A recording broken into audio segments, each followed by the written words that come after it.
All right, I hit that one nice and solid. Really felt like I compressed it.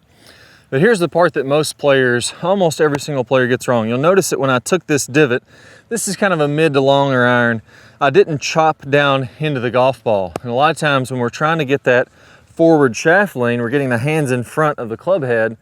Players mistake that for, I'm gonna hit down into the golf ball a lot. And actually when you do that, you lose a bit of that compression and you don't hit the ball quite as solid. Now you'll see this little nail, or this giant, it's not very little, this giant nail I have into this golf ball. This is what I want you to visualize when you're hitting this shot. So let me walk you through how to hammer this nail and how that's going to help you to hit the most crisp, solid iron shots of your life. Let's go and get started. All right, so what I'm going to do here is I'm going to take a tee and I'm going to tee this ball up just so you can see it a little bit better. I'm going to tee this iron up. So I'm going to hover this golf ball a little bit off the ground. Instead of this nail being dead level, I'm going to tilt it down just slightly. That's going to represent how much I'm hitting down into the golf ball. Now you'll notice when I do this, it's not very much. I'm only tilting, if this is level, I'm tilting how much head down by just a few degrees. Now this is where everybody goes wrong. They think about when they have that forward shaft lean and my hands are in front of the golf ball, that I'm hitting way down into the ball. I'm kind of pinching it against the ground. I'm gonna have this big divot. I'm really gonna chop down into it. That's not what's going on. In reality, what I'm doing is I'm hitting very slightly down through the golf ball, and my hands are actually going from low to high so that I can brush pretty even with the ground and still take loft off. So let me walk you through exactly what that means, what you need to do to make that happen. So first, let's talk about how much this should be angled down. Pros are hitting down between 3 degrees with their long irons and 6 degrees with their short irons. That's not very much. You think about a clock face here. If this is 12 o'clock, you look at 12:01 on the clock. Just 1 minute past 12, or I should probably go this way. I'm looking in reverse here. 1 minute on a clock face, that's 6 degrees difference. So the difference between what pros are hitting down with their long irons and all the way down to their wedges where they're taking these big divots is only 3 degrees. It's half of 1 minute that they're hitting down into this golf ball. It's not much. So the only reason that your wedges take a big cut of the turf is because of that loft.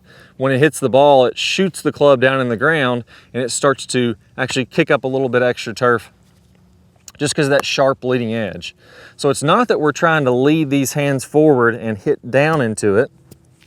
We're trying to lead these hands forward to take off loft and to come in fairly level. Let me go over exactly what that means. And then we're going to talk about what the body needs to do to get there. Here's a little tool I'm going to put on my club face just to show you where the loft is pointing. Now, if I want to get the most compression of this golf ball, what I'd love to do is hit down matching that nail, and I'd love to take off as much loft as possible off this club to match the compression. So if I could get this club matching that nail, I'm gonna have the most compression possible. Now that's never gonna happen in a real swing, but that's what I wanna feel like. Here's another secret that players never get right when they're doing this. Your hands can actually never get in front of your belt buckle. So if I'm thinking about, okay, I'm gonna go here and I'm gonna push my hands in front of my body, that's never gonna work. As soon as you start opening up with speed, your hands are never gonna be able to race in front of your body enough to do that. What I have to do is I have to keep my hands at my belt buckle, and I have to turn my belt buckle forward enough to where my hands can still lean in front. Now that looks like my hands are way up here in front, but in reality they're not. I'm gonna keep my club here the same relationship to my body. I'm gonna turn my body back square, and that's where my hands are. This is forward shaft lean. This isn't forward shaft lean. I have to have my hands back here, and the way that I get the shaft lean is I rotate my body into the shot. So now if I'm doing this correctly, I'm visualizing hitting down on this nail slightly, and I'm visualizing the loft of my club also matching that nail. And that comes from taking my belt buckle from here to there at contact. That's where I need to be. So set up to the golf ball, rotate your belt buckle in front, rotate your hips in front, let this right heel come slightly off the ground, and that's gonna preset your hands in a position where you're really gonna compress the golf ball. This is where that should be if you're trying to feel that.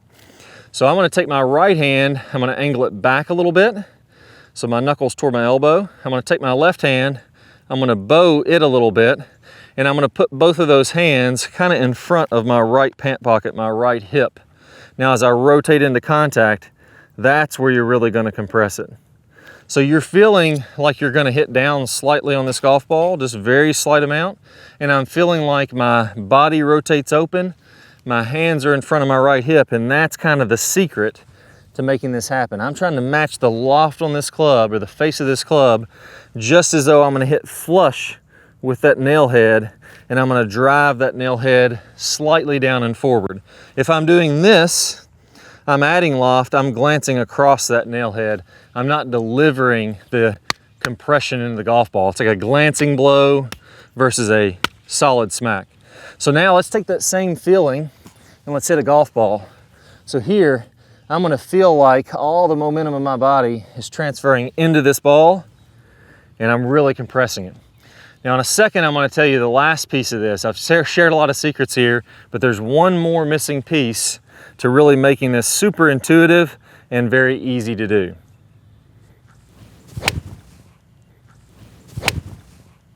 All right, now that one felt really good, really solid. Now I mentioned there's one more thing that is very counterintuitive that allows this to happen a lot more easily. And what's happening there is my hands, my knuckles on my left hand in particular, and my right hand really, are getting as close to the ground as possible. And the reason that I'm getting this forward shaft lean and not chopping down into it is because my grip is actually working from low to high as I come through the shot. So if you look at the best players in the world, you look at the butt end of the club, the grip end of the club when their hands are in front of their right leg, and then you look at the grip end of the club when their hands are at impact, it's raised up about 3 to 6 inches.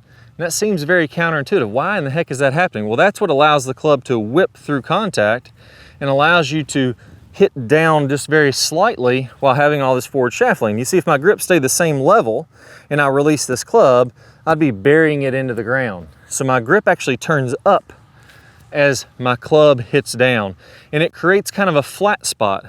The club's actually doing this and gliding across the turf. I like to call that impact glide, and that's what all the pros are doing. And I have a really great bonus video that's gonna walk you through that. I call it knuckle dragger. And what we're gonna feel like here is my knuckles are dragging the ground, and then I'm gonna show you the proper way to then turn back up and release the club. So I can't wait to share with you this knuckle dragger drill. I've had players from all for them. All you need to do is go ahead and click the card that pops up somewhere on the screen here, and you can get instant access to that video. If you don't see that card, don't worry. Go down to the description below, click the link there, and you can get access to this video. Let me go ahead and show you the knuckle dragger. Man, I love this video. I got an awesome video for you. This one is what I call knuckle dragger. This is one of the best ones, one of the big missing pieces to players that are struggling to get more lag. Now, let's talk about when you lose lag, what's happening. A lot of times what's happening is as you make your downswing, if we're looking from this down the line view, what happens is my hips go toward the golf ball, they start to slide forward. My chest moves back away from this golf ball, so I'm getting farther away from the golf ball, and then all of a sudden I cast, I flip, and I don't have a lot of lag there. Well, look how far my hands are away from the ground.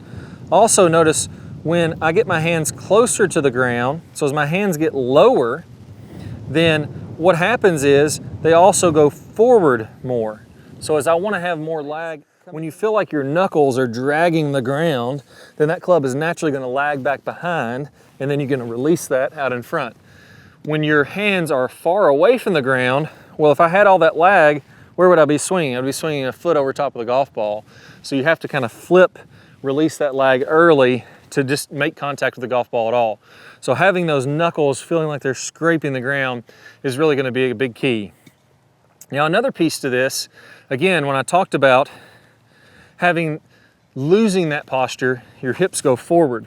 You're going to want to feel like, as those hands scrape the ground, your knuckles drag the ground.